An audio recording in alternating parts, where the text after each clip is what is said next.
Hello. Stop chasing spies. Most of you probably don't need to hear this, but apparently, after observing the patterns of behavior of some of you, it needs to be at least said out loud. I don't know why it has to be me who says this, but nobody else seems to be saying it, so I felt like it could be a good excuse to make a video. I don't know. Now, disclaimer, and this is an important disclaimer. This video is aimed at people who care about getting better at TF2. Not everybody cares about that.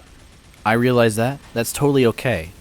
Video games exist for one reason, and that is to have fun. And if you have fun chasing spies, then go for it. I honestly don't really care that much. Having fun is entirely subjective. So if you think it's fun to chase spies, do that. If you think it's fun to get better at the game, do that. And so this advice is for people who want to try and get better at the game. My channel has always kind of been aimed at people who want to try and get better at the game, so I felt like this video might fit in. Because I do think that from a perspective of affecting your survival, your team's survival, like your team's ability to be in a winning position, in your own position of being able to win, chasing spies is not a productive or an ideal way to even deal with spies. Spy players watching this video or who saw the title might be thinking one of two things, actually. Either they're thinking, shut up, Uncle Dane. Shut up. You're giving away my strategy. Or they're thinking, thank God that Uncle Dane is making a video about this because maybe people will stop chasing me around the map now. Both are correct. I think that the spy chasing thing, it negatively and positively affects both sides of the matchup, actually. It's a very unique interaction, so keep listening, because I'll explain. I think that this topic is pretty interesting. So when I say stop chasing spies, I specifically am saying stop chasing them after they go invisible for an extended period of time. That meaning like a few seconds, really. To the point where you don't even know where they are anymore.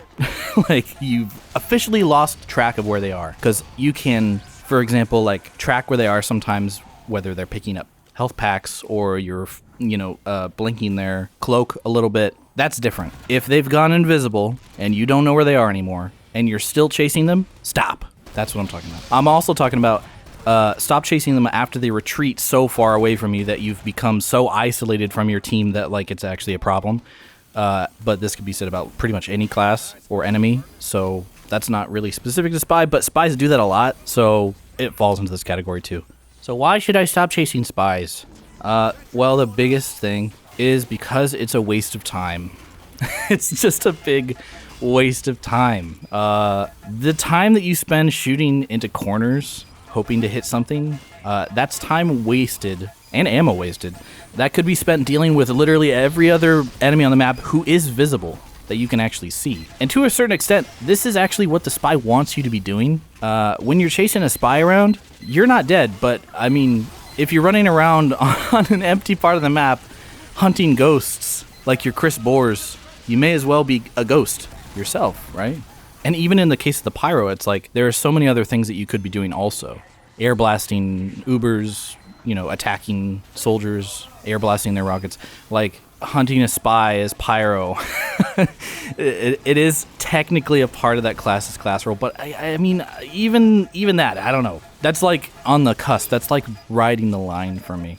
Because yeah, best case scenario, you eventually do find the spy if he's not hitting up all of the ammo packs and staying invisible. If he's not on Cloak and Dagger and just juking you, invisible, you can't find him. Or if he's just not on the other side of the map by now, which in all likelihood he probably is, because an invisible spy can't attack anyone. Why would they stick around if they can help it, The point of going invisible is to escape. It's the equivalent of a soldier rocket jumping away, but you don't chase soldiers rocket jumping away, do you? But for some reason, people will still chase spies who they cannot see. Doesn't make any sense. I think chasing spies, it's a mind game thing, and people are falling for these mind games all the time. And of course, I think a lot of newer players who are doing this, I think they especially tend to think that spy is an unfair class because they don't have the game sense to understand what a spy's counterplay even looks like at that point in their TF2 life. They're still babies. They're still, they're TF2 babies. They don't know what else to do. They think like, there's a spy, I have to kill the spy, or else he's going to backstab me. Like, there's no other way to deal with them. So yeah, I think it's probably just a case of them taking like the only action that they think is available, which is to make sure that the spy is definitely dead and gone before they can get back to whatever they were doing. That's the only way to prevent themselves from getting backstabbed in their mind. But what they don't understand yet, and maybe when they, grow up and become TF2 teenagers and adults and, go through the process of like learning how to play the game, what they don't understand yet is that spies come back eventually. After they cloak, they're going to decloak eventually, and then they're going to be back. And then you can kill them when they're visible, right? There's no spy who's going to cloak and then leave the server. Like they're cloaking so that they can reposition and come back. And you just need to develop the game sense appropriate to be able to predict when that is. And it's very predictable. So if you know that there's a spy on the enemy team, you can expect that they will try and backstab you eventually or show up behind you, like in some capacity, eventually. So the counterplay to a spy is to just expect them. Just expect a spy. If you know that there's a spy around, just expect them. And that's enough. That's enough to counter a spy. You don't have to chase them. You don't have to hunt them down. You don't have to shoot in the corners. You can just expect that they will be behind you and turn around. Like, I know that everybody always says that.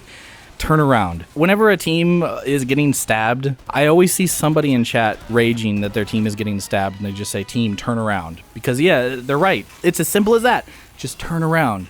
And to a certain extent, spy check teammates. Like, those are the two things. It's really just that simple. Turn around, spy check teammates. That's all you really got to do. Chasing a spy is overkill. It's just not a valid counterplay because it's can so easily devolve into a sunk cost fallacy of someone dedicating minutes of their game to hunting down an invisible spy, which is a lot of time to be shooting at nothing. But the thing is that despite there being a lot of new players doing this because they don't know no better, I mean, they just don't know no better. They're babies. I also see a lot of experienced, apparently veteran players doing this. I don't check people's hours or anything, but you can kind of get a sense of who's like experienced in this game and who's not. Hats. Just kidding. But sort of. But in these cases, I think it could be either down to not shaking that bad habit that they developed when they were new, that nobody ever mentioned that it might be a bad habit to have, and maybe that's what this video can be for some people. But I also tend to believe that it might just be an ego thing. I know I don't want to poke the bee's nest when it comes to like TF2 players and their egos, but I do think that when it comes to spies, especially, like, people's egos get hurt. I think that's just the nature of the class. Whenever you get stabbed by a spy, you kind of assume that the spy is kind of subtly saying to you, I outsmarted you. I'm smarter than you. You're dumb. You got stabbed. Because getting backstabbed in TF2, it's one of the only one-shot kills that usually only happens when you made a mistake. You weren't aware of your surroundings. You slipped up. It's different with other interactions where you have, like, more of like a concrete mechanical interaction. Like, missing your shot on someone is harder to pin on someone else when it comes to blame, but getting stabbed by a spy, you can more easily chalk that up to thinking like that it happened because the spy is an unfair class or something, or you think like, I messed up and I'm embarrassed and I need to like rectify that somehow. So I think the natural instinct when people try to counter spies is to focus entirely on preventing those stabs before they happen. Like, that's the focus, because they just don't want to be embarrassed again. They don't want to think like, oh, I got stabbed by a spy. I keep getting stabbed by spies. I feel stupid, which, it is correct, obviously, to prevent stabs before they happen, but the way that I think that people who focus so hard on chasing, the way they go about it, they just have to make sure that the spy is dead before they can focus on anything else. The spy just becomes this splinter in their brain that they need to remove. They need to see the spy dead in the kill feed before anything else can happen. So if there's even a hint that a spy might be in the vicinity, it needs to be dealt with right now. We need the entire team on the spy problem. This is the mistake that I see so often, the spy getting in the heads of my teammates to the point where I don't have teammates anymore. They've all just basically been killed. I mean, they might as well be. They're all shooting into corners and not at the visible enemies who are attacking me and getting me killed. So it's just it's frustrating to play with, which is why I'm making this video. I'm here to remind you that spies cannot backstab you when they're invisible. They cannot backstab you when they're far away from you. And more importantly, they cannot backstab you when you are looking at them most of the time. I have to add that asterisk, of course, because TF2's, melee hit reg is a little silly, And like I said before, a lot of spies want you to chase them because they know that they're wasting your time. They know that you're better off shooting at nothing than you are shooting at something. And so if they can provide that value to their team, they're going to do it. But did you know that the strategy of leading people on endless chases used to be a lot easier? So easy to the point of it being nerfed. Does anybody else remember the old Dead Ringer?